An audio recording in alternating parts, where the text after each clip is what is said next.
un exemple très concret d'utilisation des pourcentages, de ce qu'on a vu avant, c'est le calcul des intérêts composés. Alors, c'est quoi les intérêts composés en économie? Bon, pour faire simple, vous placez une somme d'argent à la banque et chaque année, elle vous rapporte un certain pourcentage. Et l'année, alors la première année, par exemple, elle vous rapporte 5%, et l'année d'après, elle vous rapporte 5%, mais oui, mais c'est 5% sur la nouvelle somme que vous allez avoir, elle-même augmentée de 5%. C'est pour ça qu'on dit composé, parce que chaque année, les pourcentages sont calculés sur la somme complète. Alors, imaginons que on ait des intérêts composés à 5%, c'est beaucoup, hein, à l'heure actuelle, je crois que c'est beaucoup plus faible, par an. Si vous avez une somme, par exemple, de 1000 euros, et là, on commence un peu à quitter le cadre des mathématiques du collège pour rentrer dans le cadre des mathématiques du lycée, et notamment les suites géométriques que vous étudiez en première spécialité maths. Alors, à l'année 0, vous avez 1000 euros. À l'année 1, vous avez 1000 fois, alors on a dit, hein, rajouter 5%, c'est multiplié par 1,05. Le calcul, je verrai plus tard combien ça fait, c'est pas extrêmement intéressant. À l'année 2, j'ai donc 1000 fois 1,05, c'était la somme précédente, que multiplie 1,05. C'est-à-dire, en fait, 1000 fois 1,05 au carré. Et là, vous comprenez tout de suite, année 2, et votre somme est de combien? Elle est de la somme initiale fois 1,05 au carré. Et donc, à l'année n, la somme que vous allez avoir, c'est donc 1000 fois 1,05 à la puissance n. Ça augmente très très vite. Et une question que l'on pose classiquement dans ce genre d'exercice sur les intérêts composés, au bout de combien d'années ma somme initiale a doublé?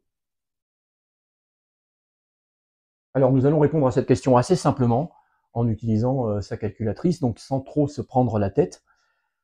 Je veux savoir quand est-ce que finalement donc ma somme double, c'est-à-dire quand est-ce que j'ai 1,05 puissance n qui vaut 2. Alors vous allez voir, on va pas pouvoir tomber exactement sur 2. On va tomber sur environ 2. Ce serait trop beau de tomber sur 2. Alors en terminale, vous allez voir des techniques pour y arriver, mais je veux dire, on n'a pas besoin d'être en terminale pour voir combien ça fait. On prend sa calculatrice et j'ai calculé, alors bon, je connais à peu près le résultat. Je calcule pour n égale 13 et j'obtiens donc 1,05 puissance 13. La machine me dit 1,8. C'est pas tout à fait 2. Pour n égale 14, donc 1,05 puissance 14, la machine me donne 1,97. Je suis pas très loin. Et pour n égale 15, je pense que là ça devrait être bon, donc 1,05 puissance 15. Là la machine me donne 2,07.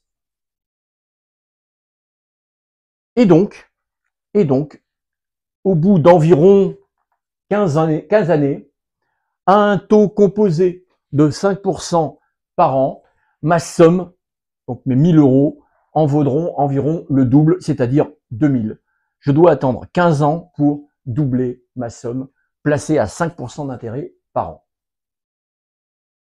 Un autre exercice aussi très important et qu'il faut absolument savoir faire. Un prix passe de 120 euros à 160 euros. Quel est le pourcentage d'augmentation?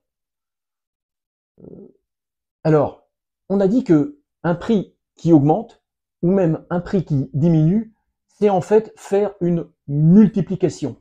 Donc en fait, la seule question que je me pose, c'est par combien je multiplie 120 pour obtenir 160. C'est comme ça qu'il faut le voir et pas autrement. D'accord? Par combien je multiplie 120 pour avoir 160? Ça, tout le monde sait faire. Il faut multiplier par 160 sur 120. 160 sur 120, je le fais à la calculatrice. Alors, la calculatrice me dit que ça fait 4 tiers, c'est-à-dire environ 1,33. Oui, forcément. Je répète, et c'est très important, et on ne peut pas faire autrement. Par combien je multiplie 120 pour obtenir 160? C'est facile. C'est 160 divisé par 120. Un coup de calculatrice, si jamais ça tombe pas rond, ça fait 1,33. J'ai donc multiplié 120, environ, hein, 1,33, c'est environ, on va pas chipoter.